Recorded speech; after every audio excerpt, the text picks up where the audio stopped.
제가 어느 글에 보니까 이 경건을 정의를 하기를, 경건이란 하나님과 가까워지는 것이며 하나님의 품성과 인격을 닮은 삶을 말한다. 그렇게 풀이해 놓은 글을 보면서 참 그 공감이 간 적이 있었습니다.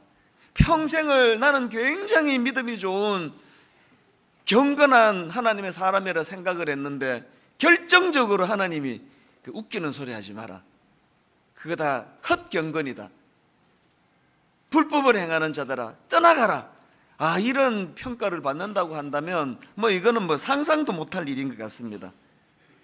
그렇기 때문에 우리가 긴장하면서 우리들의 신앙의 모습을 점검해야 되는데요, 하나님 앞에서 우리 스스로가 내 믿음은 괜찮은 건지, 또 경건과 관련해서도 나는 정말 하나님 보시기에 경건한 사람인지, 이런 것들을 점검하는 시간을 종종 가져야 되는데요, 그 하나님이 원하시는 경건은 어떤 경건이냐, 이거를 보니까 하나님께서는 이 세 갈래 경건의 균형을 원하시는 것 같아요. 한 갈래는 자기 자신에 대한 경건, 그리고 또 한 갈래는 연약한 이웃에 대한 경건, 그런가 하면은 마지막 한 갈래가 이 악한 세상에서 우리가 살아갈 때에 보여주는 경건, 이렇게 세 갈래로 이걸 점검할 수 있는데요, 자, 하나님께서 생각하시는 경건한 사람이란, 첫째로 자기 자신에 대해서는 스스로 자기 혀를 통제할 수 있는 사람이라고 그렇게 명시를 하고 있습니다. 경건의 사람은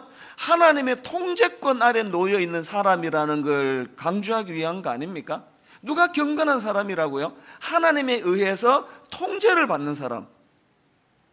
그러면 하나님에 의해서 통제를 받는 것이 중요한데, 왜 그 대표적인 사례로 우리 이 언어, 말을 여기다 사례로 들어놨을까?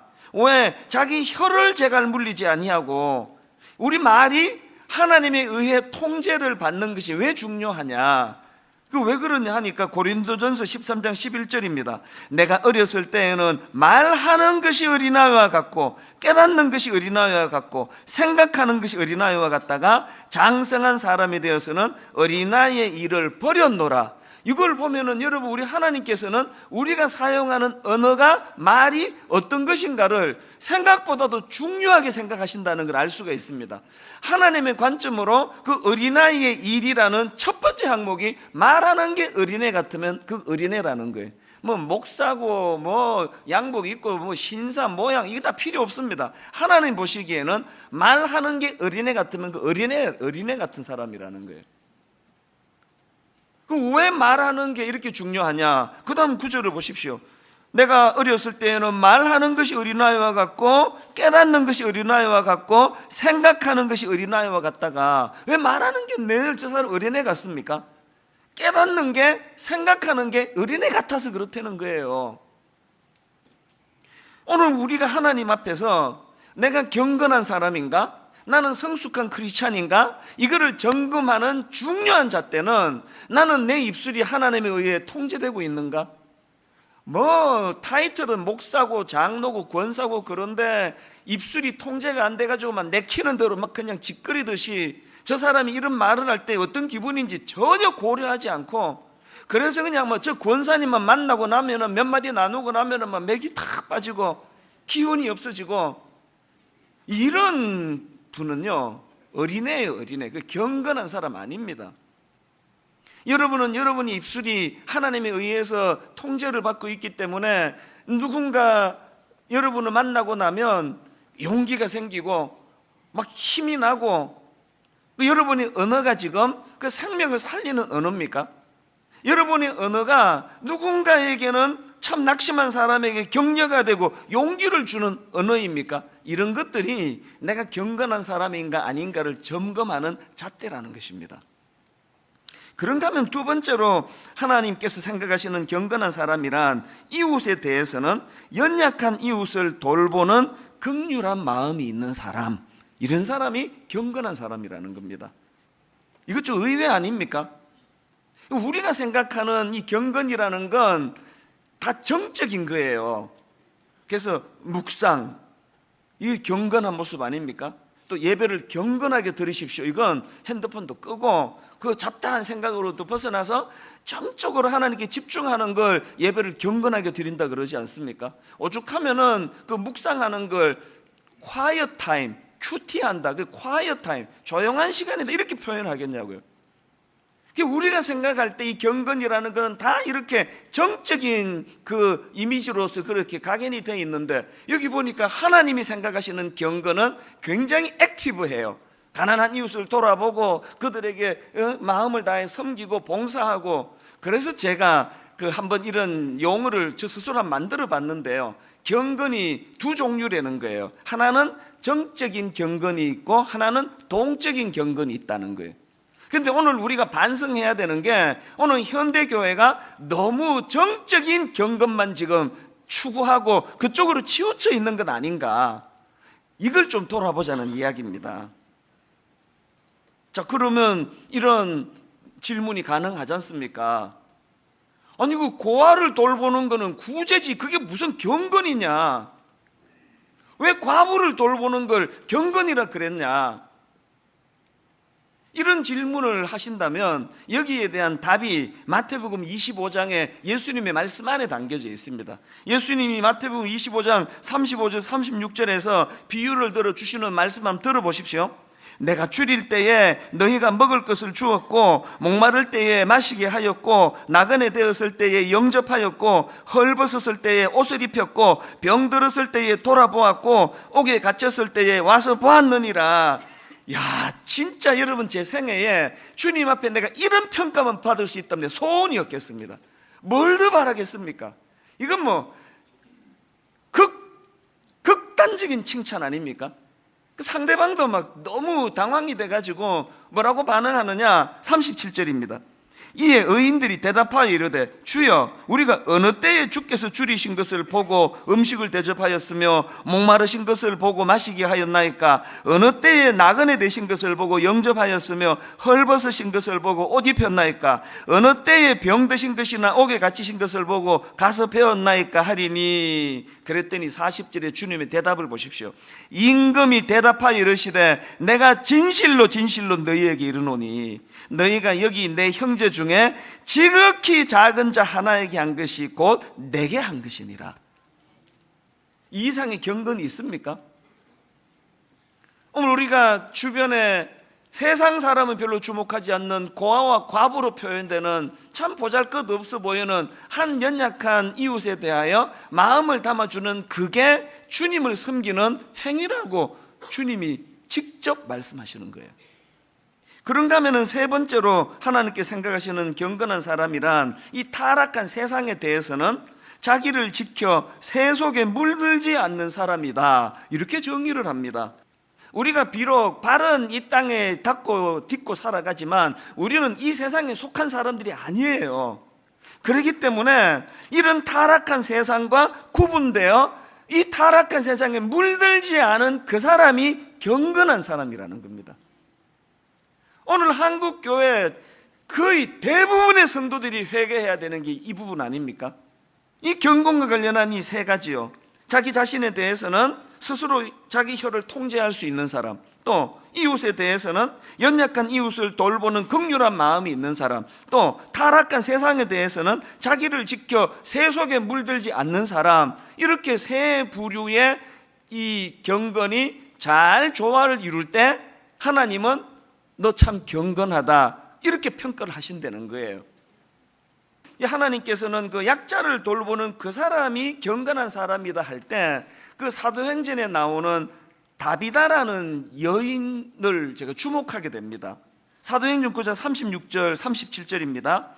욥바에 다비다라 하는 여제자가 있으니 그 이름을 번역하면 도르가라. 선행과 구제하는 일이 심히 많더니 그때에 병들어 죽음에 시체를 씻어 다락에 누이니라. 또 39절, 베드로가 일어나 그들과 함께 가서 이르매 그들이 데리고 다락방에 올라가니 모든 과부가 베드로 곁에 서서 울며 도르가가 그들과 함께 있을 때에 지은 속옷과 겉옷을 다 내 보이거늘. 어떤 상황인지 아시겠죠? 이 다비다라는 그 무명의 한 여인이 등장을 하는데요, 평소에 참 가난한 이웃을 위하여 선행과 구제를 잘한 사람이라는 거예요. 그런데 이분이 죽은 거예요. 그랬더니 모든 과부가 곁에 서서 울며, 또 도르가가 그들과 함께 있을 때 지은 속옷과 겉옷을 다 내보이거늘. 저는요, 제 장례식이 딱 이랬으면 좋겠습니다. 막 비싼 조와 꽃으로 치장을 하고 유명 인사가 다녀가고 이런 장례식 저 꿈꾸지 않습니다. 이 이름 없는 무명의 여인 다비다라는 이 여인이 생전에 그 가난한 과부들을 위하여 얼마나 그 사랑의 마음을 주었던지, 그 과부들이 원근갑처에서 모여가지고 너무너무 슬퍼하는 거예요, 그의 죽음을. 그리고 우리로 치면 이제 그 영정사진 옆에다가 다비다가 그 어려운 자기들이 너무너무 힘들 때 지어주었던 겉옷과 속옷, 이것들을 내보이는 거예요. 이랬던 분이라고. 우리 가끔씩 우리 장례식이 어떻게 치르면 좋을지 이런 생각을 좀 하셔야 돼요. 여러분은 여러분의 장례식이 어떻게 치르기를 원하십니까? 전 정말 딱 이랬으면 좋겠습니다. 참 어떤 성도가 낙심하고 힘들었을 때 주의 종으로 그 마음을 한번 만져줬더니 저의 죽음을 그분이 슬퍼하며 눈물을 흘리며 제가 그분에게 베풀어준 겉옷과 속옷을 지어줬다, 이게 엄청난 건 아니잖아요. 그 제가 할 수 있는 그 작은 일을 내가 베풀어준 그걸 못 잊어서 우리 천수 목사님이 나 어려울 때 이렇게 해주셨다고 그러면서 어떤 물건을 갖고 보여줄 수 있는 그런 장례식이면 좋겠습니다. 근데 제가 이 본문에서 그 주목하는 게 하나 있는데요, 36절을 다시 한번 보십시오. 욥바에 다비다라 하는 여제자가 있으니, 이게 왜 독특한가 하면은요, 지금 이 다비다를 가리켜 성경은 여제자라는 표현을 사용하는데 이 표현은 신약에 유일하게 등장하는 표현이에요. 여러분 아시지만 그 신약에 얼마나 기라성 같은 엄청난 여인이 많았습니까? 대단한 인물들이 많았는데 누구도 이런 표현을, 이런 칭호를 받은 적이 없는데, 여러분 다비다라는 사람 오늘 처음 들어보시죠? 이런 무명의 여인이 한 것도 별로 없는데 성경은 그를 여제자라는 거예요. 여제자. 여러분 저는요, 정말 우리 주님이 저보고 너 내 제자 맞다, 이 평가면 더 이상 저 바라는 거 없습니다.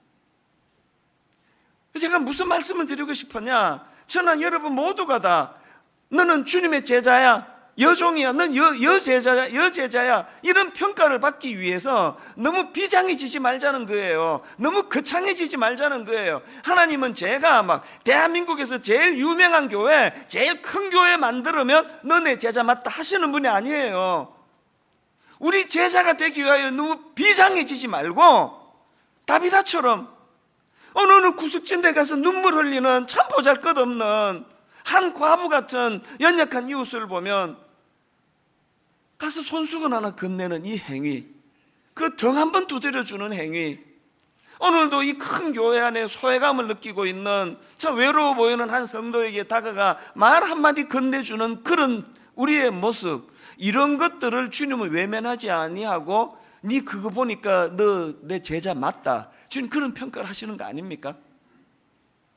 오늘 이 예배에 은혜 받으시고 내일 여러분이 세상을 뒤집으라는 거 아니에요. 여러분 직장에서, 여러분 가정에 지금 우리 시어머니가 뭔 일로 마음이 이렇게 울적하신데 내가 예수 믿는 며느리로서 어떻게 하면 우리 어머니 마음을 좀 풀어드릴 수 있을까, 이런 마음을 가지는 사람을 주님은 네 내 제자다, 이런 말씀을 하신다는 거예요.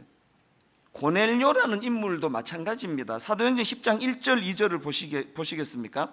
가이사랴에 고넬료라는 사람이 있으니 이달리아 부데라 하는 군대의 백부장이라, 이방 사람이에요. 근데 그 다음 2절을 보니까요, 성경이 그를 뭐라고 평가합니까? 그가 경건하여 온 지방과 더불어 여호와를 경외하며 백성을 많이 구제하고 하나님께 항상 기도하더니, 고넬료는 성경이 딱 지목을 합니다. 이 사람은 경건한 사람이라고. 그럼 뭘 했길래 이런 평가를 받았느냐? 자, 여러분 2절을 다시 한번 보시겠습니까? 그가 경건하여 온 지방과 더불어 하나님을 경외하며 백성을 많이 구제하고 하나님께 항상 기도하더니, 여기 보니까 세 가지로 고넬료를 정리를 했는데요. 첫째는 하나님을 경외했대요. 그 다음 두 번째로 백성을 많이 구제했답니다. 셋째로 하나님께 항상 기도했답니다. 이걸 정리하면 어떻게 됩니까? 하나님을 경외했던 고넬료는 두 가지를 했네요. 하나는 구제, 하나는 기도. 이게 아까 제가 말씀드린 내적인 경건, 외적인 경건 아닙니까? 오늘 우리가 하나님 앞에서 너 참 경건한 사람이라는 평가를 받기 위해서는 내가 하나님을 경외하는 마음이 내적인 경건으로 하나님을 예배하고 말씀을 묵상하고 또 말씀의 은혜를 받는 이 내적인 경건과 그것으로 그치질 않고 하나님에게 받은 은혜를 흘려보내주는 것. 우리 지금 너무 내적인 경건에만 집중하다가 보니까 이게 고여가지고 이 경건이 지금 막 썩어요. 이 경건이.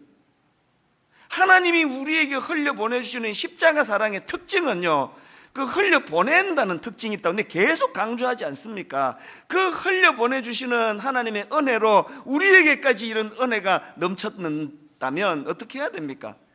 우리도 고넬료처럼 우리도 또 하나님 앞에 경건한 사람이라고 또 여제자라고 평가를 받았던 다비다라는 여인처럼 이 받은 사랑을 흘려보내줘야 돼요. 누구에게? 연약한 이웃에게. 우리가 여러분 이 정적인 구원, 십자가의 도, 구원의 복음의 도리 이런 것들을 머릿속으로 깨달은 걸 입술로 전하는 것도 복음이 되지만 묵묵히 소리하지 않고 내 삶 속에서 그 십자가의 정신을 살아낼 때 이게 복음이 되더라. 이 복음이 먼저 본인이 십자가의 사랑을 경험하는 거예요. 하나님의 은혜에 흘려보내주시는 그 은혜를 받고 내 가슴이 뜨거워 나도 이거를 연약한 이웃에게 흘려보내야 되겠다는 동적인 경건을 행하는 그 현장에 하나님의 개입하심이 있다는 거예요. 정적인 경건을 깨달아가는 예배 안에 조용히 숨도 안 쉬고 제 설교를 듣는 이 시간도 하나님이 일하시는 시간이지만 오늘 여러분 고아와 과부로 통칭이 되는 연약한 이웃들의 눈물을 닦아주는 그 삶의 현장, 거기에서도 하나님이 일하신다는 거예요. 여러분 이제 고여두시면 안 됩니다. 여러분이 빨리 회복되셔야 되는 이유를 찾았잖아요. 빨리 치유되고 빨리 회복이 되고 마음에 빨리 회복이 일어나서 이제 동적인 구원의 현장으로 가셔서 아버지 다비다처럼 어마어마한 먼 일을 하는 거 아닙니다. 울고 있는 한 사람에게 등 한 번 두드려 주는 거, 손수건 하나 건네주는 거, 손 붙잡고 같이 울어주는 거, 이런 것들을 통해 저와 여러분은 다비다와 같은 여제자가 될 수 있고 또 고넬료처럼 하나님이 인정하는 경건의 사람이 될 줄로 믿습니다.